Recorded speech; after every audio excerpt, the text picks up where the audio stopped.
Hello students, so let us start our quick revision. तो हम अब चैप्टर नंबर 1 करने वाले हैं जिसका नाम है nature and significance of management. तो nature of significance of management से almost we will get 3 questions in CBSE exam, और वो 3 क्वेश्चंस में हमारा 2 क्वेश्चन चांसेस हैं कि एमसीक्यू की फॉर्म में रहेंगे और एक क्वेश्चन हमारा केस स्टडी की फॉर्म में रहेगा, या फिर सिंपल क्वेश्चन भी कह सकते हैं, हम आ सकता है। तो हम स्टार्ट करते हैं।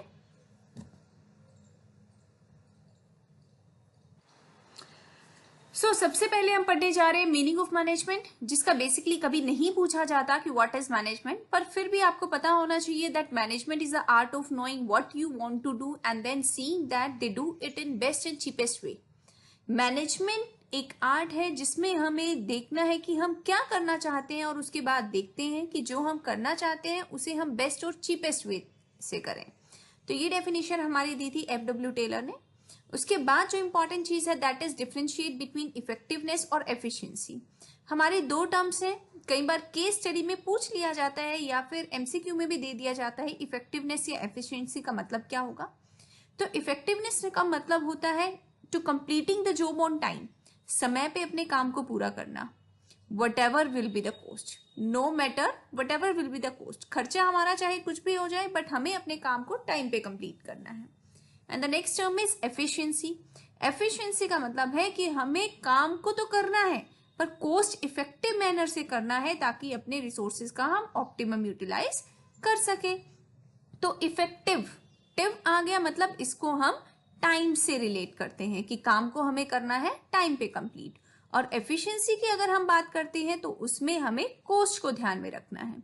तो केस स्टडी में जहां भी आपसे पूछा जाए कि टाइम पे कंप्लीट कर रहा है तो it means they are talking about effectiveness, और अगर वो कोस्ट की बात करते हैं that means they are talking about efficiency. Next हम करने जा रहे हैं features of management. Features of management में कई बार आपको केस स्टडी में से आइडेंटिफाई करना होता है कि कौन सी फीचर के बारे में बात कर रहे हैं, या फिर आपको सिंपली एमसीक्यू दे दिया जाता है जहां पे आपको आइडेंटिफाई करना है कि कौन सी फीचर है।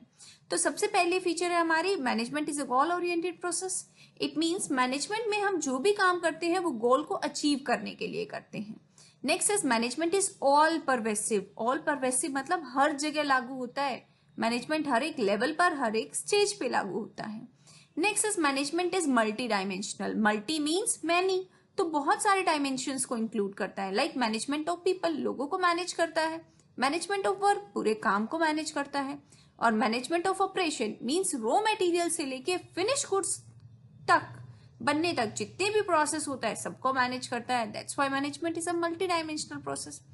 Next management is a continuous process. Continuous मतलब रेगुलरली चलता रहता है। एक बार काम कंप्लीट होने के बाद इसका मतलब नहीं है कि अब हम मैनेज करने की जरूरत नहीं है। मैनेजमेंट एक कॉन्टिन्यूस प्रोसेस है, जैसे जैसे हमारा काम चलता रहेगा हमारी मैनेजमेंट भी अपना काम करती रहेगी। Management is a group activity. क्या एक लीडर अपने आप सारा काम कर सकता है और सारा काम संभाल सकता है? Not possible. सो मैनेजमेंट एक ग्रुप एक्टिविटी है जो बहुत सारे लोगों से जुड़कर बनती है। नेक्स्ट है management is a dynamic function. जब भी किसी चेंज की बात कर दी जाए तो इट मीन्स वो किसके बारे में बात करता है? मैनेजमेंट एक डायनामिक फंक्शन है। जब भी कोई चेंज आएगा तो मैनेजमेंट उसे कॉप अप करने की कोशिश करेगी। And the last feature is management is a intangible. Intangible means जिसको हम देख नहीं सकते, जिसको हम सिर्फ फील कर सकते हैं। तो मैनेजमेंट क्या है? एक इंटेंजिबल फोर्स है। तो जब भी कोई सी एम को अचीव करने की बात करे it means they are talking about goal oriented process. हर एक लेवल पे एप्लीकेशन की बात करें it means it is all pervasive. और अगर कई डायमेंशंस को लेके जाए कि पीपल को भी मैनेज कर रहा है, सारे ऑपरेशंस को भी मैनेज कर रहा है, काम को भी मैनेज कर रहा है, it means they are talking about multi dimensional function. Continuously कोई काम चल रहा है it means the feature is continuous process. अलग अलग ग्रुप्स काम कर रहे हैं एक साथ जुड़ के, तो management is a group activity. और अगर कहीं चेंज की बात आ जाती है तो डायनेमिक फंक्शन। और कोई ऐसी चीज जिसको हम फील कर रहे हैं, देख नहीं पा रहे हैं, तो management is a intangible force. उसके बाद नेक्स्ट जो हमारी इंपॉर्टेंस है मैनेजमेंट की वो हमारी फीचर से ही बन जाती है। अगर क्वेश्चन आता है तो बहुत सिंपल है कि मैनेजमेंट की इंपॉर्टेंस क्या है? एफिशिएंसी अचीव करने में हेल्प करेगा, सोसाइटी के डेवलपमेंट में हेल्प करता है, हमारे पर्सनल ऑब्जेक्टिव अचीव करने में हेल्प करता है, हमारी एफिशिएंसी इंक्रीज करने में हेल्प करता है, और अगर कोई डायनेमिक ऑर्गेनाइजेशन आ जाए तो उसको क्रिएट करने में हेल्प करेगा। तो इम्पॉर्टेंस बेटा फीचर से ही तुम बना सकते हो। और अगर मैं किसी भी फंक्शन की बात करूं तो उसमें तुम ये 3-4 चीजें, किसी की भी इंपॉर्टेंस पूछे उसमें ये 3-4 चीजें डाल सकते हो आप, कि एफिशिएंसी को इंप्रूव करता है, ऑप्टिमम यूटिलाइजेशन ऑफ सोर्सेस, और उसके बाद हमारे ग्रुप गोल्स को अचीव करने में हेल्प करता है, या फिर सोसाइटी के डेवलपमेंट में हेल्प करता है। और next topic is nature of management. तो मैनेजमेंट का नेचर कैसा है? 3 तरीके का नेचर है, management as a art, management as a science, और मैनेजमेंट एज अ प्रोफेशन। तो इसको हम अलग अलग करके बात करते हैं नेचर ऑफ मैनेजमेंट को। उससे पहले हम ऑब्जेक्टिव ऑफ मैनेजमेंट देख लेते हैं। तो बेटा 3 तरीके के ऑब्जेक्टिव है, organizational objective, social objectives and personal objective. If I talk about organizational objective, मतलब ऑर्गेनाइजेशन क्या अचीव करना चाहती है। अब मान लो मेरी ऑर्गेनाइजेशन है, क्या मेरा जो पर्सनल ऑब्जेक्ट, मेरी ऑर्गेनाइजेशन का जो ऑब्जेक्टिव है, क्या वो ऑब्जेक्टिव सबकी सेवा ही करना होगा? नहीं होगा ना। मेरी कंपनी को तो क्या चाहिए? ज्यादा से ज्यादा प्रॉफिट चाहिए, ज्यादा से ज्यादा ग्रोथ चाहिए, और लंबे समय तक सर्वाइवल चाहिए। तो ऑर्गेनाइजेशनल ऑब्जेक्टिव यही 3 होंगे, प्रॉफिट, सर्वाइवल एंड ग्रोथ। अब सोशल ऑब्जेक्टिव की अगर मैं बात करती हूँ तो मतलब सोसाइटी का भला करना। मैनेजमेंट के सोशल ऑब्जेक्टिव क्या होंगी? ज्यादा से ज्यादा लोगों को एम्प्लॉयमेंट प्रोवाइड करना, ठीक है, हमारी एनवायरमेंट को क्लीन रखना, अच्छी वर्किंग कंडीशन प्रोवाइड करना। तो सोशल ऑब्जेक्टिव ये 3 रख लीजिए। और पर्सनल ऑब्जेक्टिव में मतलब रिकॉग्निशन मिलना एम्प्लॉयज को, उनकी करियर की डेवलपमेंट होना, ये सब हमारे पर्सनल ऑब्जेक्टिव्स में आ जाएंगे।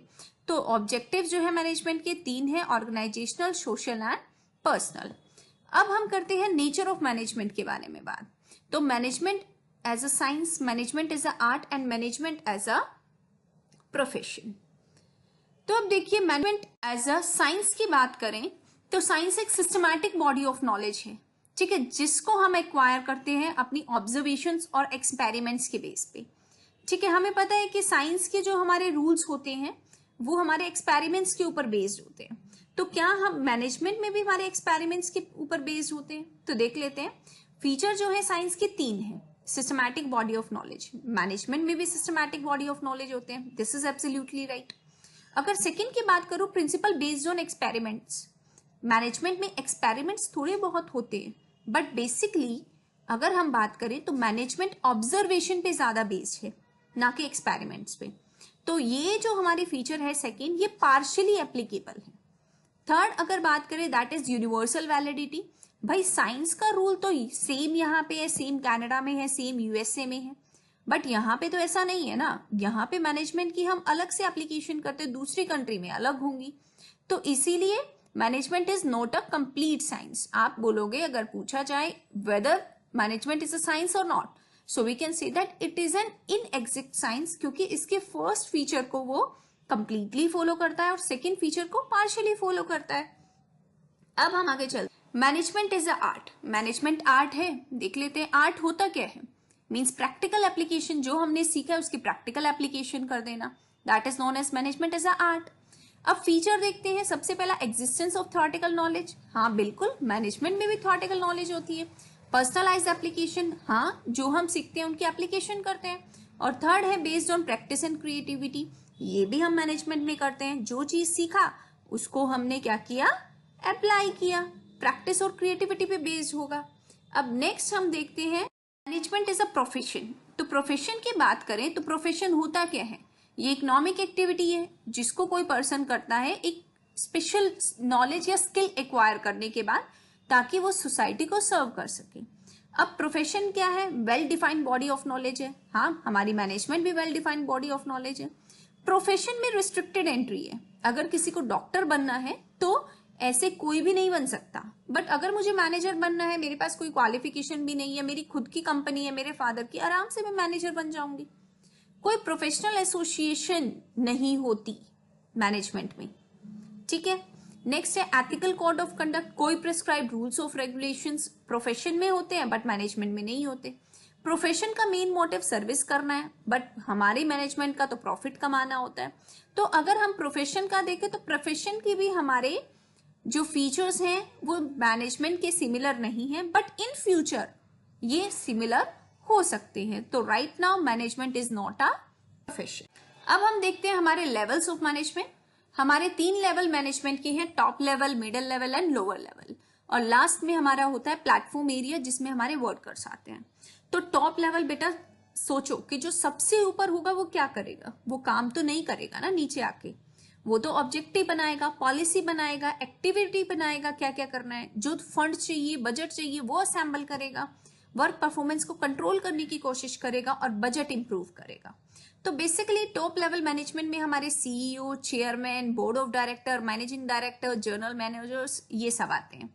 अब मिडिल लेवल पे जितने हमारे जनरल मैनेजर्स के नीचे डिपार्टमेंटल मैनेजर्स हैं वो आएंगे, डिप्टी डिपार्टमेंटल मैनेजर्स आएंगे। इनका काम क्या है, जो पॉलिसीज बनाई गई थी उनको इंटरप्रेट करना, एम्प्लॉयज को अपॉइंट करना, उनको ड्यूटी असाइन करना, एम्प्लॉयज को मोटिवेट करना, कॉपरेशन क्रिएट करना। अब लोअर लेवल की, तो लोअर लेवल का हमारा काम क्या है कि एक्चुअल वर्कफोर्स जो काम कर रही है उनके एफर्ट्स को देखना कि वो ठीक से काम कर रही है या नहीं कर रही। सुपरवाइजरी है भाई तो सुपरवाइज ही करेंगे, इंटरेक्ट करेंगे वर्कफोर्स के साथ,